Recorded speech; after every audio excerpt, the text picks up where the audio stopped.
Bos días, amiguiños. O conto de hoxe titúlase As tres princesas pálidas. Espero que vos goste moito.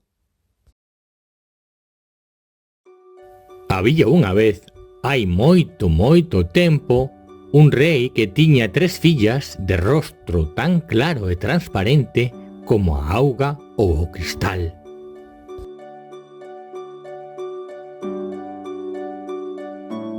Aquel rei notaba que os anos pasaban e el sentíase cada vez máis vello e canso.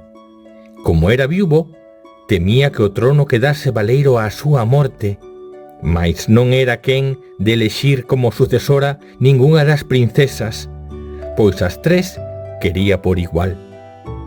Por esa razón, decidiu consultar ás xentes do lugar, para que fose o pobo quen decidise cal delas merecía ser a sucesora. Así que enviou os seus mensaxeiros por todo o reino para convocar homes e mulleres ás portas do palacio.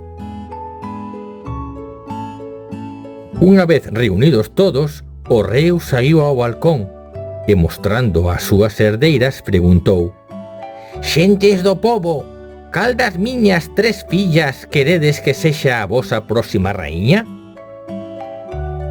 Ao velas tan pálidas, a xente pensou que estarían enfermas de aburrimento, así que, en resposta, contestaron: «Das túas tres fillas ningunha, son pálidas como a lúa». E non as aceptaron como raíñas. O rei retirouse moi triste ao seu cuarto e pensou que aquilo era o fin do seu reinado. Que podería facer para que as súas fillas brillasen con luz propia? A maior das tres princesas, crendo que en xustiza o trono lle correspondía a ela, decidiu conseguilo aquela mesma noite, fose como fose. Saíu do seu cuarto mentres todos dormían e sen facer nadiña de ruído, subiu descalza ata a torre máis alta do palacio. Alí, sen que ninguén a oíse, bebeu dun só trago o zume de 7 estrelas, o xarope de 3 luceiros e un anaco do ceo enteiro. A mañá seguinte, cando espertou, asomouse ao gran balcón do palacio, pensando que sería proclamada raíña.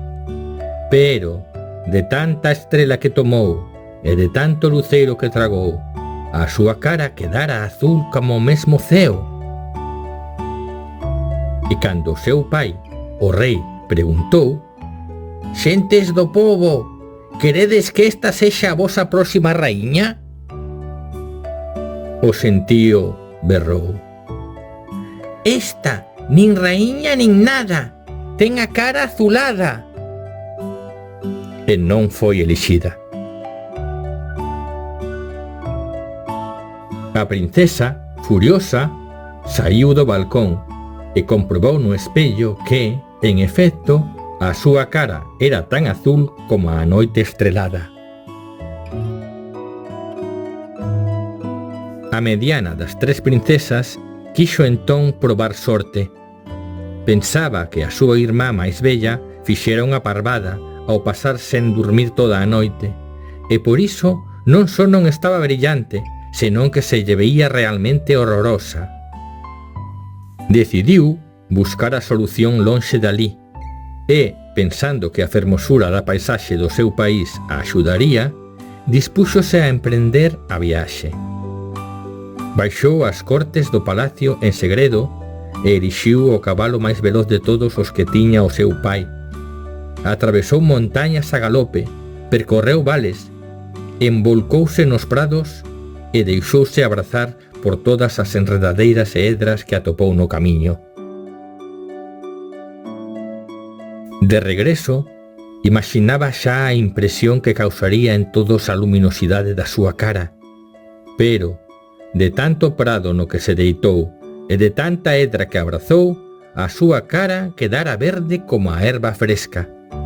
E así, cando se asomou ao balcón crendo que conseguiría o trono, De novo o seu pai preguntoulles aos que ali estaban reunidos: «Xentes do pobo, queredes que esta sexa a vosa próxima raíña?» A xente berrou: «Esta é unha raíña espantosa, ten a cara verdosa!» E tampouco a quixeron como a sucesora. Enrabexada, meteuse na cama e non quixo saír de alí. A irmá menor, consciente de que era a última, entristeceuse enormemente. Ela non desexaba reinar e, ademais, ser a sucesora significaba aceptar que a morte do seu pai estaba cada vez máis próxima. Temerosa de que ese momento chegase, encerrouse no seu cuarto e pasou a noite chorando, apoiada na soleira da ventá, ata quedar profundamente dormida. Ao mencer, cando aínda todos descansaban, deulle no rostro a primeira raiola de sol, con tanta calor e con tanta forza que a súa cara quedou vermella como a unha papoula.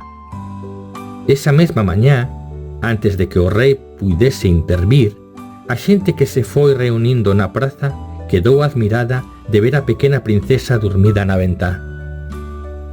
Entón, tirando os puchos ao aire, exclamaron alegres: «Esta princesa está sá! Ten cara de mazá!» Esta si foi elexida como raíña. Reinou e viviu moito, moitísimo tempo, en compañía do seu pai, o rei.